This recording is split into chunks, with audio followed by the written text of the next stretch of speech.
sad to see that people are disenchanted and nihilistic and depressed and anxious and aimless and perverse and vengeful and all of those things. It's terrible. And then to see people question whether that's necessary and then to start to rise out of it. It's like, it's so fun. Like last night I was after my talk, it's overwhelming.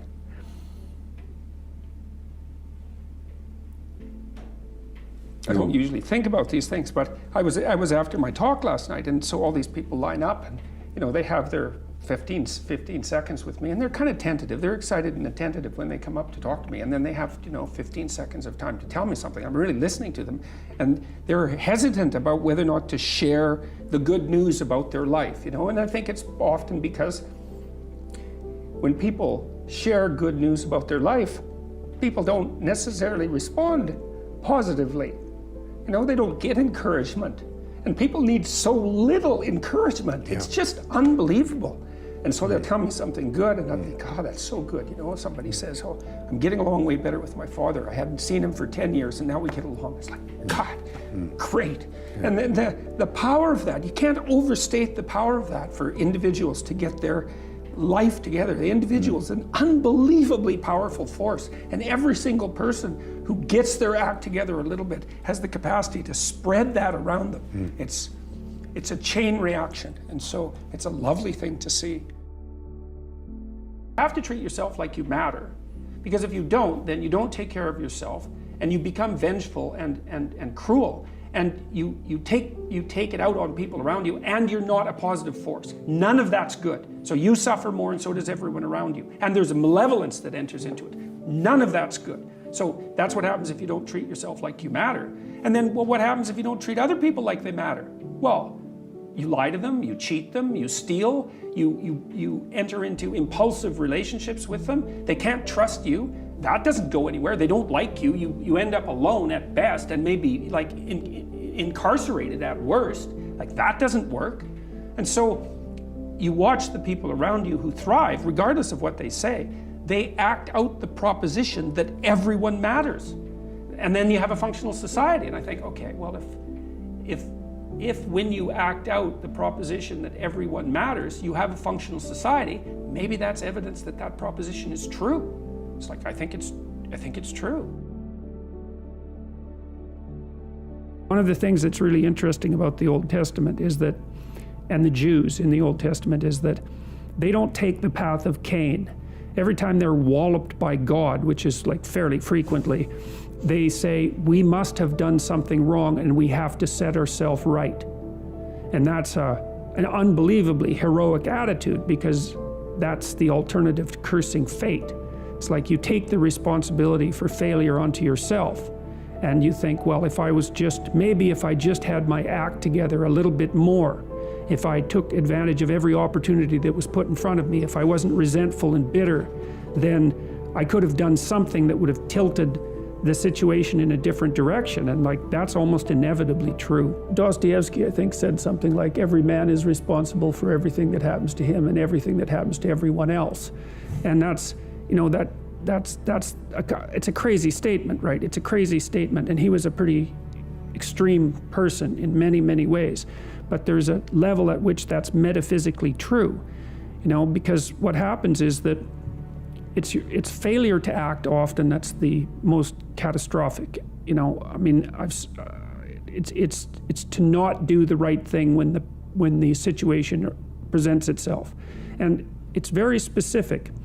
You're constantly in situations where you could do the right thing if you were willing to take a risk that's actually of relatively moderate size. And you know that you could take the risk, and you know that you should take the risk, and you don't. And that happens to people all the time. And then what happens is the thing that they didn't oppose grows a little bit, and they shrink a little bit. And that starts a loop, hey? Psychologists have been, not all psychologists obviously, but the psychological profession is neck deep in this pathology, has been beating the self-esteem drum for 50 years. Oh no, you're okay, you should feel good about yourself. Like, you're fine the way you are. It's like you think, well, that's a calming message for people. It's like, no, it's not. It's not at all. And I watch my audiences, it's like, it's full of people in the audience who think, I'm suffering a lot more than I think is tenable. A whole bunch of it's my fault. My life is not in the order it should be. I know I'm doing 50 things wrong. It's like, what the hell's wrong with me? What's wrong with the people around me? This is really serious. And some, well-meaning person comes up and says, you're okay just the way you are. It's like, no one wants that message. It's like, no, I'm not okay the way I am. I'm not okay at all the way I am. I know that. And so, when I'm speaking when I'm speaking now, I say to people, well, you're nowhere near what you could be. That's the positive message. It's like, yeah, you're a mess, but you don't have to stay that way. If you're a mess, you know it, obviously. You're suffering away like so much you can barely tolerate it. It's like, that's okay. You could do something about it. So that's the thing that turns the lights on. It's like, you could do something about it. It's like, there's a line in the New Testament that's relevant to that. Do not cast pearls before swine. And what that means is that if people are not listening to you, stop talking to them. And that is the best piece of advice that I can give you. And what happens is that if you stop talking to people who aren't listening to you and start watching them instead, they will tell you what they're up to. But so if you have things to say, you say them, but you find people that will listen, talk to them. The ones who aren't listening, pull back. Because you're devaluing what you have to say by offering it to an audience that does nothing but reject it. And that's a good guideline to life in general. So, you're harmless, you're not virtuous. You're just harmless. You're like a rabbit. A rabbit isn't virtuous. It just can't do anything except get eaten. It's not virtuous. If you're a monster and you don't act monstrously, then you're virtuous. But you also have to be a monster. Well, you see this all the time. Harry Potter's like that too. It's like he's flawed, he's hurt, he's got evil in him. He can talk to snakes, man. He breaks rules all the time. All the time. He's not obedient at all. But he has a good reason for breaking the rules. And if he couldn't break the rules, him and his little clique of rule-breaking, troublemakers, if they didn't break the rules, they wouldn't attain the highest goal. So it's very peculiar, but it's a very, very, very, very common mythological notion. The hero has to be a monster, but a controlled monster. Batman is like that. It's everywhere. It's the story you always hear. I know you stated in the last lecture that the importance for setting aims in life and to kind of have goals to work towards, right? So my question was, how do you do that if you don't know where you want to go? Because that's kind of where I got stuck on your future authoring program. Okay, that's a good question. That's a really good question. So there's this notion in the Old Testament that morality is following a sequence of prohibitions. There's a bunch of bad things you shouldn't do, and then basically you're good enough. And I think there's wisdom in that. I think that's kind of where children start, right? I love children and all that, but they're crazy little creatures, and they need to be, civilized. And partly what you do is you lay prohibitions on them, and mostly what you're trying to do is lay prohibitions on them for the behaviors that, if they manifested, would make their life miserable. So this is why this thing that I've said to people has become this crazy internet meme, but that's to clean up your room, and which is a lot better and more useful than people think. It's a lot harder too, but the first thing you do, I think, and I learned this in part from Solzhenitsyn when he was trying to iron out his soul when he was in the Gulag, because he was trying to figure out how he got there, how he contributed to how he got there. Not Stalin and Hitler, even though they were kind of to blame, but there wasn't much he could do about that. I think what you have to do, and this is part of humility, is you have to look around you within your sphere of influence, like the direct sphere of influence, and fix the things that announce themselves as in need of repair. And those are often small things, and they can be like your room. Put it in order, because the thing is, it isn't exactly so important that your room is in order, although it is. What's important is that you learn how to distinguish between chaos and order, and to be able to act in a manner that produces order. And I think you can do something as simple as just sit on your bed and think, okay, there's probably like 5 things I could do today so that tomorrow morning is slightly better than this morning was, or at least I'm not falling behind. And those will usually be It's like having to eat a toad in the morning, right? It's like, it's not going to be something you want to do. There'll be things you're trying to avoid. They're snakes, essentially. But if you ask yourself, like you're asking someone, which I think is a form of prayer, if you ask yourself, instead of telling yourself, you know, what is it that I could do to set things more right today that I would actually do? It's usually some small thing because you're not that disciplined, you know. Then you can go do it. And then you put the world together a little more when you do that. And that spreads out. But you also construct yourself into something that's better able to call order forth from chaos. And that makes you just incrementally stronger. And then the next day, you can maybe take on a slightly larger task. And like, you get the benefit of compound interest if you do that. It's a tremendously powerful technique. And I think if you do that, at some point, instead of just having to fix things up that are not good, you'll start to get a glimmer of the positive things that you could do, you know, the positive things that you could do that would actually constitute a vision. And that's what I would recommend.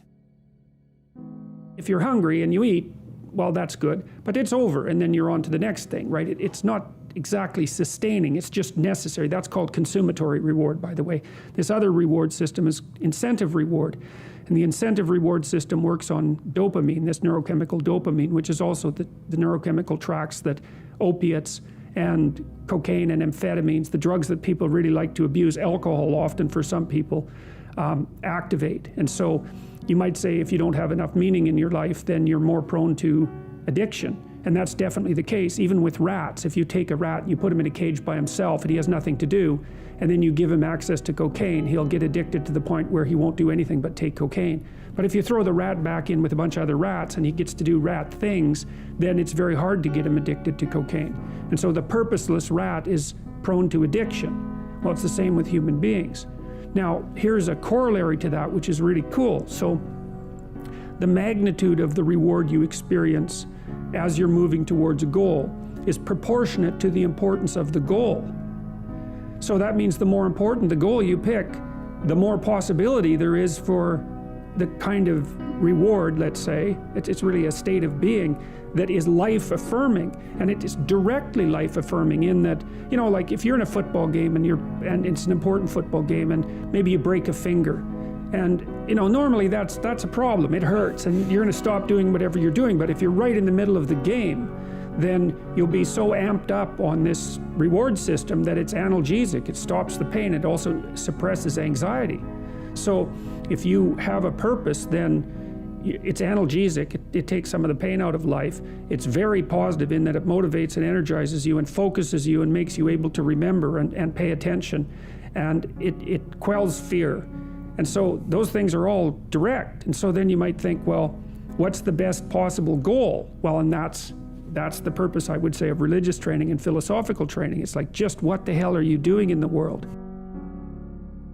You have to treat yourself like you matter. Because if you don't, then you don't take care of yourself, and you become vengeful and cruel, and you take it out on people around you, and you're not a positive force. None of that's good. So you suffer more, and so does everyone around you. And there's a malevolence that enters into it. None of that's good. So that's what happens if you don't treat yourself like you matter. And then, well, what happens if you don't treat other people like they matter? Well, you lie to them, you cheat them, you steal, you enter into impulsive relationships with them. They can't trust you. That doesn't go anywhere. They don't like you. You end up alone at best, and maybe like incarcerated at worst. Like, that doesn't work. And so you watch the people around you who thrive, regardless of what they say. They act out the proposition that everyone matters.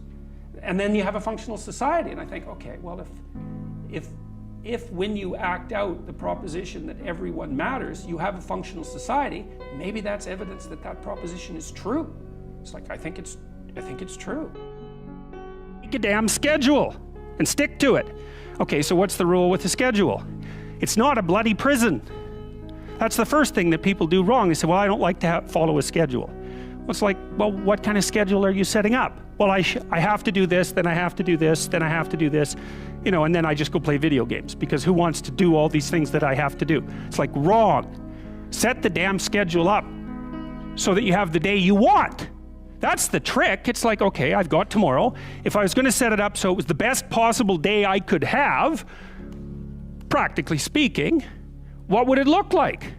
Well, then you schedule that. And obviously there's a bit of responsibility that's going to go along with that, because if you have any sense, one of the things that you're going to insist upon is that at the end of the day, you're not in worse shape than you were than at the beginning of the day, right? Because that's a stupid day.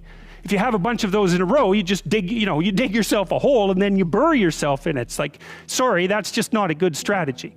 It's a bad strategy. So maybe 20% of your day has to be responsibility and obligation, or maybe it's more than that, depending on how far behind you are. But even that, you can ask yourself, okay, well, I've got these responsibilities. I have to schedule the damn things in. What's the right ratio of responsibility to reward? And you can ask yourself that, just like you'd negotiate with someone who is working for you. It's like, okay, you got to work tomorrow. Okay, so I want you to work tomorrow. And you might say, okay, well, what are you going to do for me that makes it likely that I'll work for you? Well, you could ask yourself that, So maybe you do an hour of responsibility and then you play a video game for 15 minutes. I don't know, whatever turns your crank, man. But, you have to negotiate with yourself and not tyrannize yourself. Like you're negotiating with someone that you care for, that you would like to be productive and have a good life. And that's how you make the schedule. It's like, and then you look at the day and you think, well, if I had that day, that'd be good. Great. And you're useless and horrible, so you'll probably only hit it with about 70% accuracy, but that beats the hell out of 0, right? And if you hit it even with 50% accuracy, another rule is, well, aim for 51% the next week, or 50.5% for God's sake, or because you're going to hit that position where things start to loop back positively and spiral you upward. One of the main reasons that people don't get what they want is because they don't actually figure out what it is. And the probability that you're going to get what would be good for you, let's say, which would even be better than what you want, right? Because, you might be wrong about what you want easily. But maybe you could get what would really be good for you. Well, why don't you? Well, because you don't try. You don't think, okay, here's what I would like if I could have it. And I don't mean in a way that you manipulate the world to force it to deliver you goods for status or something like that. That isn't what I mean. I mean something like, imagine that you were taking care of yourself like you were someone you actually cared for. And then you thought, okay, I'm caring for this person. I would like things to go as well for them as possible. What would their life have to be like in order for that to be the case? Well, people don't do that. They don't sit down and think, all right, let's figure it out. You've got a life. It's hard, obviously. It's like 3 years from now, you can have what you need. You got to be careful about it. You can't have everything. You can have what would be good for you, but you have to figure out what it is, and then you have to aim at it. Well, my experience with people has been is if they figure out what it is that would be good for them, and then they aim at it, then they get it. And it's strange because it's a strange thing. It's not quite that simple because, you may formulate an idea about what would be good for you, and then you take 10 steps towards that and you find out that your formulation was a bit off, and so you have to reformulate your goal. So you're kind of going like this as you move towards the goal. But a huge part of the reason that people fail is because they don't ever set up the criteria for success. And so since success is a very narrow line and very unlikely, the probability that you're going to stumble on it randomly is 0. And so there's a proposition here, and the proposition is, if you actually want something, you can have it. Now the question then would be, well, what do you mean by actually want? And the answer is that you reorient your life in every possible way to make the probability that that will occur as certain as possible. And that's a sacrificial idea, right? It's like, you don't get everything. Obviously. But maybe you can have what you need. And maybe all you have to do to get it is ask. But the asking isn't a whim or today's wish. It's like, you have to be deadly serious about it. You have to think, okay, like I'm taking stock of myself. And if I was going to live properly in the world and I was going to set myself up such that being would justify itself in my estimation, and I don't mean as a harsh judge, exactly what is it that I would aim at? Sit on your bed one day and ask yourself, what remarkably stupid things am I doing on a regular basis to absolutely screw up my life? And if you actually ask that question, but you have to want to know the answer, right? Because that's actually what asking the question means. It doesn't mean just mouthing the words. It means you have to decide that you want to know. You'll figure that's out so fast it'll make your hair curl.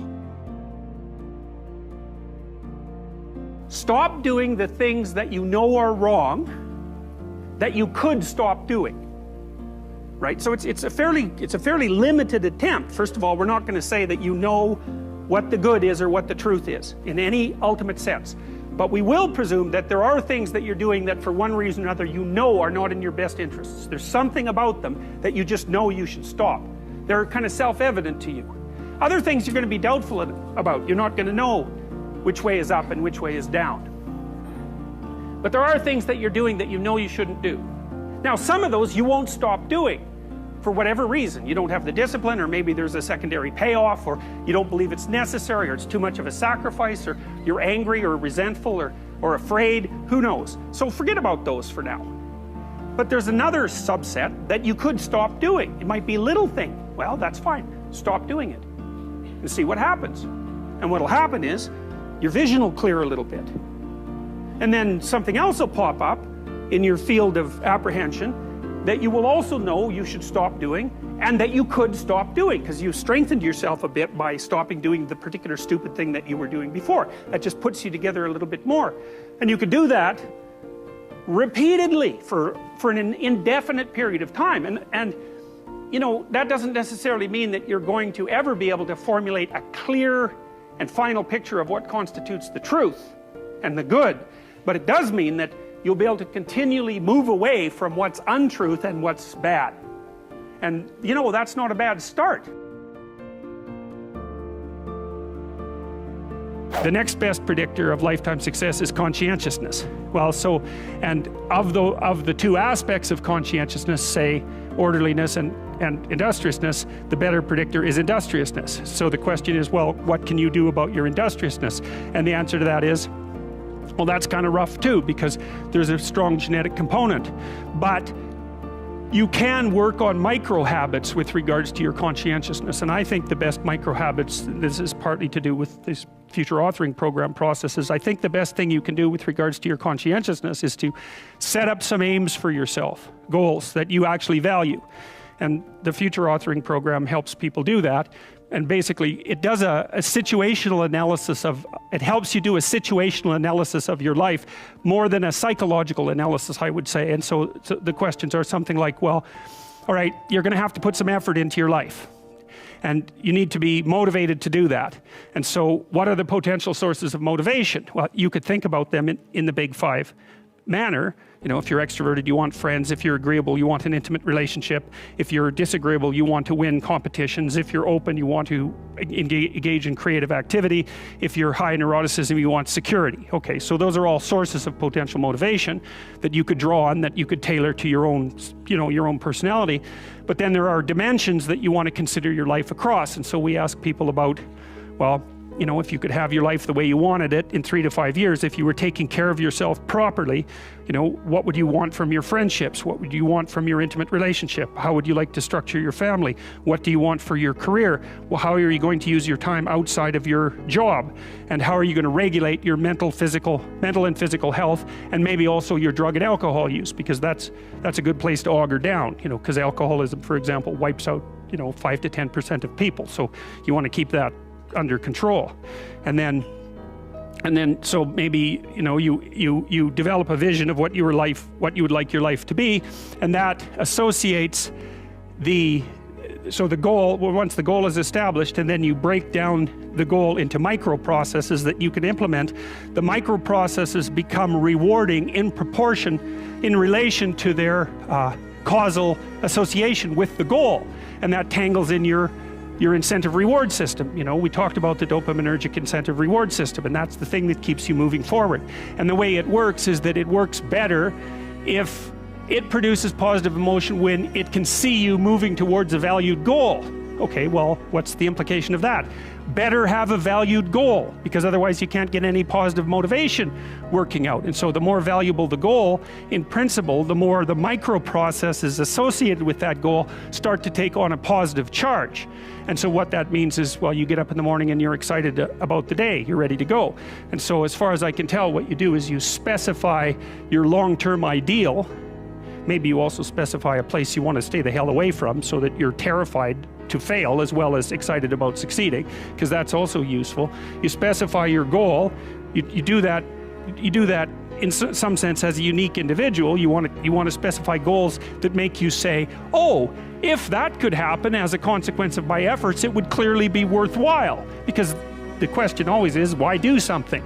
Because doing nothing is easy. You just sit there and you don't do anything. That's real easy. The question is, why would you ever do anything? And the answer to that has to be because you've determined by some means that it's worthwhile.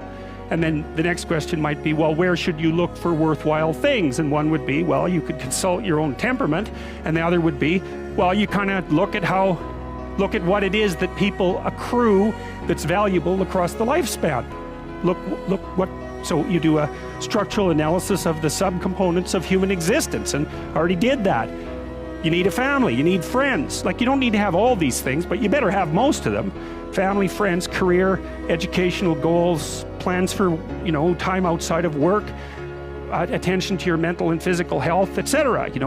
That's what life is about. And if you don't have any of those things, well, then all you've got left is misery and suffering. So that's a bad deal for you.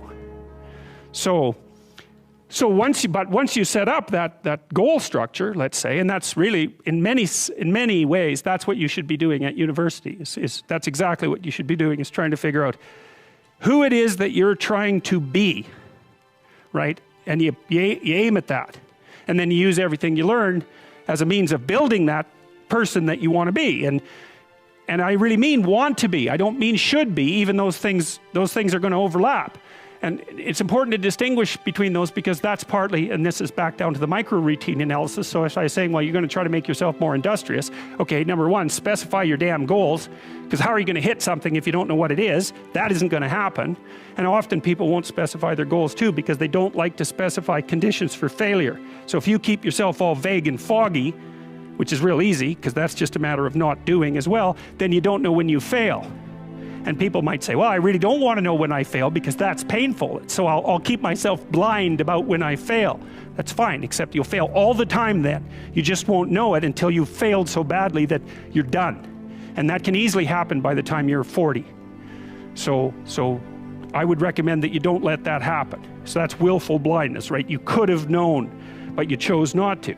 Okay, so once you get your goal structure set up, you think, okay, if I could have this life, it looks like that might be worth living, despite the fact that it's going to be, anxiety provoking and threatening, and there's going to be some suffering and loss involved in all of that. Obviously, the goal is to have a vision for your life such that, all things considered, that justifies your effort. You don't have to necessarily have done anything wrong for things to get completely out of control. It's a terrifying doctrine, but it's not a hopeless doctrine, because it still says that there's a way forward, there's a pathway forward, and the pathway forward is to adopt a mode of being that has some nobility, so that you can tolerate yourself and perhaps even have some respect for yourself as someone who's capable of standing up in the face of that terrible vulnerability and suffering, and that the pathway forward, as far as the existentialists are concerned, is by, well, certainly by the avoidance of deceit, particularly in language, but also by the adoption of responsibility for the conditions of existence and some attempt on your part to actually rectify them. And the thing that's so interesting about that is, well, two, as far as I'm concerned, and some of this is from clinical experience, if you take people, and I've told you this, and you expose them voluntarily to things that they are avoiding and are afraid of, that they know they need to overcome in order to meet their goals, their self-defined goals. If you can teach people to stand up in the face of the things they're afraid of, they get stronger. And you don't know what the upper limits to that are, because you might ask yourself, like, if for 10 years, if you didn't avoid doing what you knew you needed to do, by your own definitions, right, within the value structure that you've created, to the degree that you've done that, what would you be like? Well, you know, there are remarkable people who come into the world from time to time, and there are people who do find out over decades-long periods what they could be like if they were who they were, if they spoke their being forward. And they get stronger and stronger and stronger, and we don't know the limits to that. We do not know the limits to that. And so you could say, well, in part, perhaps the reason that you're suffering unbearably can be left at your feet, because you're not everything you could be, and you know it. And of course, that's a terrible thing to admit, and it's a terrible thing to consider, but there's real promise in it, right? Because it means that perhaps there's another way that you could look at the world, and another way that you could act in the world. So what it would reflect back to you would be much better than what it reflects back to you now. My experience is with people that we're probably running at about 51% of our capacity. Something, I mean, you can think about this yourselves. I often ask undergraduates how many hours a day you waste, or how many hours a week you waste. And the classic answer is something like 4 to 6 hours a day. You know, inefficient studying, watching things on YouTube that not only do you not want to watch, that you don't even care about, that make you feel horrible about watching after you're done. That's probably 4 hours right there. You know, you think, well, that's 25 hours a week, it's 100 hours a month, that's 2.5 full work weeks, it's half a year of work weeks per year. And if your time is worth $20 an hour, which is a radical underestimate, it's probably more like 50 if you think about it in terms of deferred wages. If you're wasting 20 hours a week, you're wasting $50,000 a year. And you are doing that right now. And it's because you're young, wasting $50,000 a year is a way bigger catastrophe than it would be for me to waste it, because I'm not going to last nearly as long. And so if your life isn't everything it could be, you could ask yourself, well, what would happen if you just stopped wasting the opportunities that are in front of you? You'd be who knows how much more efficient? 10 times more efficient, 20 times more efficient. That's the Pareto distribution. You have no idea how efficient people get. It's off the charts. Well, and if we all got our act together collectively and stopped making things worse, because that's another thing people do all the time, not only do they not do what they should to make things better, they actively attempt to make things worse because they're spiteful or resentful or arrogant or deceitful or homicidal or genocidal, or all of those things all bundled together in an absolutely pathological package. If people stopped really, really trying just to make things worse, we have no idea how much better they would get just because of that. So there's this weird dynamic that's part of the existential system of ideas between human vulnerability, social judgment, both of which are major causes of suffering, and the failure of individuals to adopt the responsibility that they know they should adopt. It isn't merely that your fate depends on whether or not you get your act together and to what degree you decide that you're going to live out your own genuine being. It isn't only your fate, it's the fate of everyone that you're networked with. And so, you know, you think, well, there's 7 billion people in the world. We're going to peak at about 9 billion, by the way, and then it'll decline rapidly, but 7 billion people in the world, and who are you? You're just one little dust mote among that 7 billion, and so it really doesn't matter what you do or don't do, but that's simply not the case. It's the wrong model, because you're at the center of a network. You're a node in a network. Of course, that's even more true now that we have social media. You'll know 1,000 people, at least over the course of your life, and they'll know 1,000 people each, and that puts you one person away from 1 million, and 2 persons away from 1 billion. And so that's how you're connected, and the things you do, they're like dropping a stone in a pond. The ripples move outward, and they affect things in ways that you can't fully comprehend, and it means that the things that you do and that you don't do are far more important than you think. And so if you act that way, of course, the terror of realizing that is that it actually starts to matter what you do, and you might say, well, that's better than living a meaningless existence. It's better for it to matter. But I mean, if you really asked yourself, would you be so sure if you had the choice?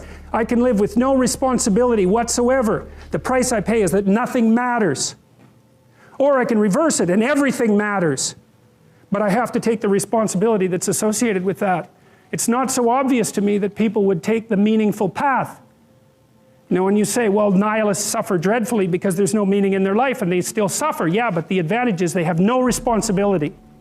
So that's the payoff, and I actually think that's the motivation. Say, well, I can't help being nihilistic. All my belief systems have collapsed. It's like, yeah, maybe. Maybe you've just allowed them to collapse because it's a hell of a lot easier than acting them out. And the price you pay is some meaningless suffering, but you can always whine about that and people will feel sorry for you, and you have the option of taking the pathway of the martyr, so that's a pretty good deal, all things considered, especially when the alternative is to bear your burden properly and to live forthrightly in the world. Well, what Solzhenitsyn figured out, and so many people in the 20th century, it's not just him, even though he's the best example, is that if you live a pathological life, you pathologize your society. And if enough people do that, then it's hell. Really, really. And you can read the Gulag Archipelago if you have the fortitude to do that, and you'll see exactly what hell is like. And then you can decide if that's a place you'd like to visit, or even more importantly, if it's a place you'd like to visit and take all your family and friends. Because that's what happened in the 20th century.